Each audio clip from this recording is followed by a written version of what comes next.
नमस्कार। स्वागत আপনাদের এই বেঙ্গল ডেয়ারি ইউটিউব চ্যানেলে। তো দোস্ত, আজকে এক খুবই গুরুত্বপূর্ণ বিষয়ে কথা বলবো, আর সেটা হচ্ছে আপনারা যেটা বলে থাকেন সবসময় যে নবজাতক বাচ্চাদের বাঁচানো যায় না, বা বাঁচলেও বেশি দিন বাঁচে না, 20-30 দিন বা অল্প বয়সে মারা যায়, নবজাতক বাছুর মারা যায়। বা অনেকে বলে থাকেন না, 2-3 মাস পর বাছুরটা মারা যায়। তা আমাদের মতে পশুপালক এই একটা কমন কোশ্চেন থেকেই থাকে। তো দোস্ত, এটা কী কারণে হতে পারে যে নবজাতক বাচ্চা বাঁচানো যায় না বা বড় হওয়ার পর মারা যায়? এর কারণ যে ওর মা থাকে, ও মা সঠিক পরিমাণে দুধ দেয় না। দুধ না দেওয়ার কারণে আমাদের পশুপালকের একটা অনেক বড় ক্ষতির মুখে সম্মুখীন হতে হয়। তো এর থেকে বাঁচার একটু উপায় বার করতে হবে। নবজাতক বাচ্চাকে বাঁচানো না যাওয়ার জন্য সবথেকে বড় কারণ হচ্ছে ডিওয়ার্মিং। আমরা পশুপালকরা কী করছি, সঠিক সময় ডিওয়ার্মিং করি না। যারা ধরুন বড় বড় পশুপালক আছে, যারা বড় বড় খাটাল বা গরু পালন করে থাকেন, বড় বড় ব্যবসা করে, তারা এইদিকে খুবই সচেতন থাকে। যেমন ধরুন ওনারা সঠিক টাইমে বাচ্চাদের ডিওয়ার্মিং করা, সঠিক ফিড দেওয়া, সঠিক সময় খেতে দেওয়া, এই দিকে খুবই জাগ্রত থাকে। আমাদের ছোটোখাটো পশুপালন কী হয়, প্রায় বাছুর দিয়ে অত থাকে না, এমন রকম থাকে যে ওটা বাচ্চা হয়েছে, দুধ নেবে, দুধ বিক্রি করবো, কিন্তু আমাদের বাছুরটা দেখে ধ্যান থাকে না। এই কারণে আমাদের বাছুর বা অল্প দিনের মধ্যে মারা যায়।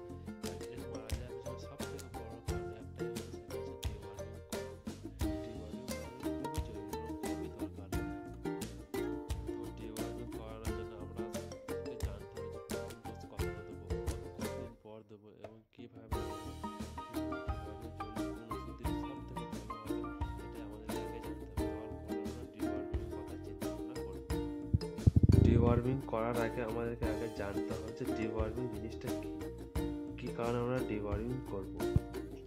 ডিওয়ার্মিং হচ্ছে পশুর পেটের ভিতর থাকা বা ওর শরীরের ভিতরে থাকা কিছু কীটাণু, বা যেটা আমরা বোধ বাংলায় বলে থাকি কৃমি থাকে, আর তার সেইগুলো দিন প্রতিদিন বাড়তেই থাকে, এবং আমরা যদি ওই কৃমিগুলোকে নাশ না করতে পারি, তাহলে ওইগুলো দিন বা প্রতিদিন বংশবিস্তার করতে থাকবে এবং আমাদের ডেয়ারি ফার্মে সর্বনাশ করতে থাকবে। আর সব থেকে বড় বিষয় হচ্ছে এই যে আমাদের যে পশু বা নবজাতক বাচ্চা থাকে, তারা শুধুমাত্র অল্প বয়সে ছোটোবেলায় শুধুমাত্র মায়ের দুধ খেয়ে থাকে। এমন তো নয় যে সে বড় হয়ে তাকে অন্য কিছু খড় বিচুলি বা ঘাস বা খোল সামগ্রী যেটা আছে সেটা আমরা খেতে দেবো এবং সে খেতে পারবে।